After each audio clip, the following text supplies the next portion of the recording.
Hello friends, welcome back to my channel. So friends, ये वाला जो वीडियो है, ये वाला जो व्लॉग है, ये 15 अगस्त का शूट किया हुआ है, जिसको मैं अपलोड नहीं कर पाई थी कुछ रीजंस की वजह से। तो 15 अगस्त को हम लोग सब गए थे श्याम बाबा के अखंड ज्योति पाठ में, जो कि सरसाना यहाँ पे सूरत में हुआ था। बहुत बड़ा फंक्शन होता है, ये हर साल करते हैं ये लोग एवरी ईयर। तो सबसे पहले देखिए कितना सुंदर दरबार सजा हुआ है और इतना खुले में इतना अच्छा पूरे दिन का प्रोग्राम रहता है ना। सुबह 10 बजे से रात को 10 बज जाते हैं। तो कितना सुंदर तो दरबार सजा हुआ है बाबा का। पूरे नोट से बाबा का श्रृंगार हुआ था, 100-50 के नोट से, डॉलर से, चांदी के सिक्के से, सोने के सिक्के से बाबा का श्रृंगार किया गया था, जो कि बहुत ही सुंदर भव्य लग रहा था। नृत्य नाटिका के साथ बाबा का ये पाठ होता है, जिसमें हर एक बाबा का जो होता है ना, उसमें जो जो चीज़ें होती हैं वो सारा नृत्य नाटिका के थ्रू समझाया जाता है। तो मैं भी थोड़ा सा आप लोगों को एक्सप्लेन करूँगी। तो ये श्याम बाबा का ना जो होता है, श्याम बाबा शीश देते हैं, वो आगे जाके आप लोग को पता चलेगा। सबसे पहले यहाँ पे अहिल्या माता आई हैं। अहिल्या माता शिव जी की पूजा कर रही हैं। तो ये भजन आता है, शिव पूजा का मन में विचार लाई, आई अहिल्यावती तेरे द्वार आई। तो अहिल्या माता कौन थी? हमारे जो नाग देवता थे, नागलोक के नाग देवता, उनकी पुत्री थी, जो हमारे वाशक राजा कहलाते थे, उनकी पुत्री है ये अहिल्या माता। और यहाँ पे देखिए हम लोग सब बहुत ही सुंदर भव्य तरीके से और बहुत ही भाव से बाबा को रिझा रहे थे। उनके भजन आ रहे थे, उसमें हम लोग भी नाच रहे थे। तो कहते तो सही है, बहाव से बाबा को रिझा लो, देखो दौड़े दौड़े आएंगे। फिर यहाँ पे अहिल्या माता का जो होता है ना, सब सखियाँ मिलके उनके ब्याह की तैयारी करती हैं, उनको छेड़ती है। ये सब पाठ में आते हैं। 7 अध्याय का पाठ होता है हमारे श्याम बाबा का। हर अध्याय में कुछ न कुछ अलग रहता है। अगर आप लोग पढ़े होंगे तो बहुत इजीली समझ जाएंगे।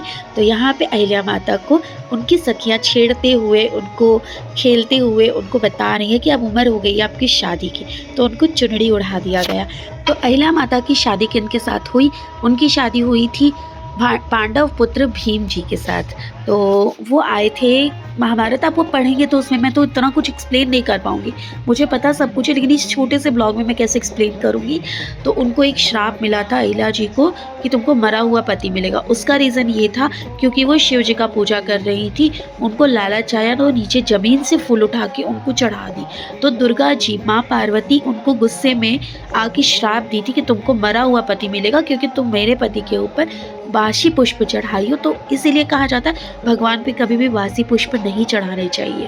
तो उसके बाद लेकिन वो लोग अमृत लोक में रहते हैं। तो नागदेव बोले कि नहीं भोले बाबा, हम तुमको वरदान भी दिए हैं, तो इसीलिए तुमको पति मरा हुआ मिलेगा, लेकिन उसको जीवित करने का काम भी हमारा है। तो भीम जो बलि थे, उनको वो जहर दे दिए थे कौरव। तो वो तैरते हुए आए थे और उनको बचाया गया था। वाशक जी, अहिल्या माता ने उनको बचाया था। तो यहाँ देखिए उनकी बारात आ रही है हमारे भीम जी की।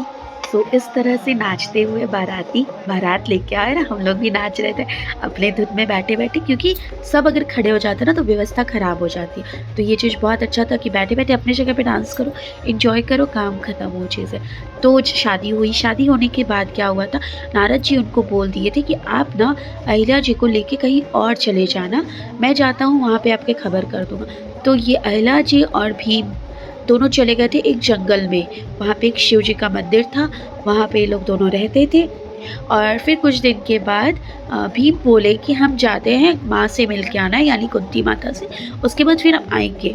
लेकिन अहिल्या माता बोली कि नहीं, अब आप मत जाओ, आप जाओगे तो नहीं आओगे।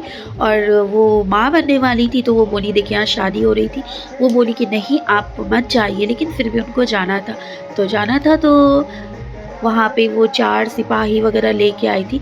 तो इसमें दिखाता है कि किस तरह से एक औरत ना बिना मायके के भी अपने बल पे रहती है। ये एक सीखने वाली चीज़ें होती हैं। ये सब देखो इधर कितने अच्छे से सभी बाराती झूम रहे हैं, नाच रहे हैं सखिया। तो यहाँ विदाई होके ले चले हैं भीम जी, अहिल्या माता को विदा करवा के ले चले हैं। घूंघट में हमारी दुल्हन है। फिर उसके बाद हमारी जो अहिल्या माता गर्भवती थी, तो उनके गोद से हमारे इकबाल का, हमारे श्याम बाबा का यानी कि जन्म हुआ। तो देखिए कितनी खुशी से बाबा श्याम का हम लोग जन्म उत्सव मना रहे हैं। देखिए नाचते हुए, गाते हुए। एक छोटे से बाल गोपाल भी हैं जो बाबा के जन्म में आए हैं, और एक जो कान्हा बने हुए हैं नृत्य नाटिका के तौर से। तो नारद जी ने उनका नामकरण किया था और उनका नाम रखा गया था बर्बरीक। और वो बोले थे कि इनकी ये पूजा आराधना करेंगे शिव जी की, और आप ही को गुरु मानेंगे। तो इस तरह से देखिए माता अहिल्या बर्बरीक को सारा अपना क्षत्रिय वर्ण धर्म का, क्योंकि ये लोग क्षत्रिय वंश के थे, तो क्षत्रिय धर्म सिखा रही थी कैसे वाण चलाते हैं, पहले किसी के ऊपर प्रहार नहीं करना है, एक मौका देना है। और इनको इनकी माता सबसे बड़ा शिक्षा ये दी थी, तुम्हारे घर पे, तुम्हारी दहलीज पे कोई भी भिक्षुक आए तो वो कभी भी खाली नहीं जाए, तुमको कोई भी हारा हुआ मिलेगा तो तुम उसका सहायता करोगे। उसके बाद दोनों बेटे शिव जी की आराधना करने लगे, तपस्या किए और भोले बाबा प्रकट हुए। उसका कारण ये था कि जो धनुष और वाण बाबा चला रहे थे, तो धनुष तो अग्निदेव ने दे दिया था, लेकिन वाण उनको शिव जी से लेना था, इसलिए तपस्या करके उनको बुलाया गया।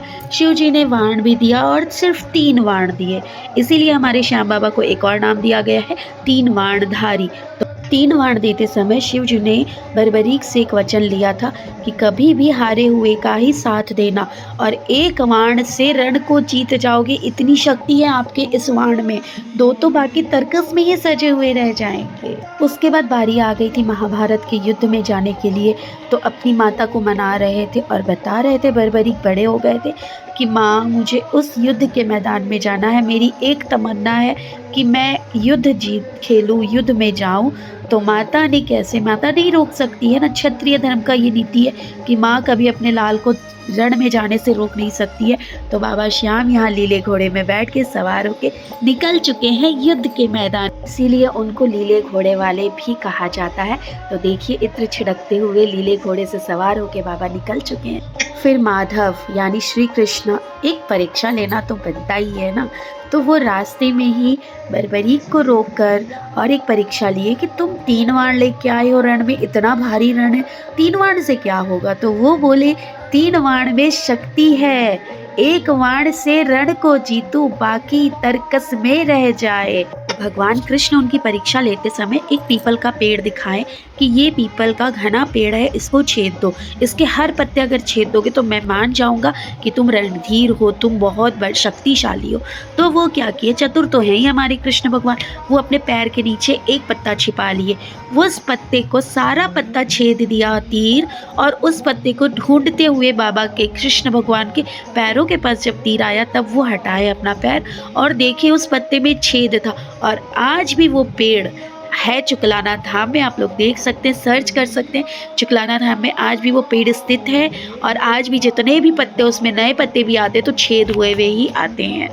के बाद बारी आ गई थी शीश के दान की, तो यहाँ देख सकते हैं भगवान कृष्ण को अपना शीश दान में दिए हैं हमारे बर्बरीक, हमारे श्याम बाबा, इसीलिए उनको शीश का दानी कहा जाता है। और ये एक छोटा दान नहीं है, बहुत बड़ा दान है, सभी लिखिएगा शीश के दानी कीजिए। तो इस तरह से वो अपना खुद का शीश प्रभु कृष्ण के हाथों में रख दिए थे काट के। आप लोग भी दर्शन करिए शीश के दानी। ये पता है, सच बताती हूँ, एक कथा रहती है, लेकिन हम लोग रिलेट कर जाते हैं जब वो सामने नृत्य नाटिका होती है तो, और फूलों से फिर उनको किया गया था। उसके बाद महाभारत हुई, श्री श्याम बाबा का एक ही तमन्ना था कि उनको महाभारत देखना था, तो खम्भ पे बैठा के हमारे बर्बरीक को, हमारे श्याम बाबा को पूरा महाभारत दिखाया गया था। उसके बाद उनको खटवांग राजा के शहर में स्थित यानी खाटू नगरी में उनका मंदिर बनाया गया, जो वहाँ पे श्याम कुंड है, उसी कुंड के द्वारा वो वहाँ पे विराजमान हुए हैं, वहीं से उपस्थित हुए हैं, वहीं से निकले हैं लोगों में। और आज श्याम बाबा को मुझे नहीं लगता गुजराती लोग बलिया बाबा के नाम से जानते हैं, सब अपने अपने अलग अलग नाम से जानते हैं। तो सभी कोई फिर यहाँ पे आरती हो गई, हम लोग दर्शन कर लिए, बाबा के आरती किए, उसके बाद प्रसाद लिए। तो श्याम बाबा की जय, खाटू नरेश की जय, शीश के दानी की जय, हारे के सहारे की जय। यही एक मंदिर है जहाँ लिखा रहता है हारे का सहारा बाबा श्याम हमारा। तो वीडियो अच्छा लगा होगा तो लाइक कमेंट शेयर करिएगा। जय श्री श्याम।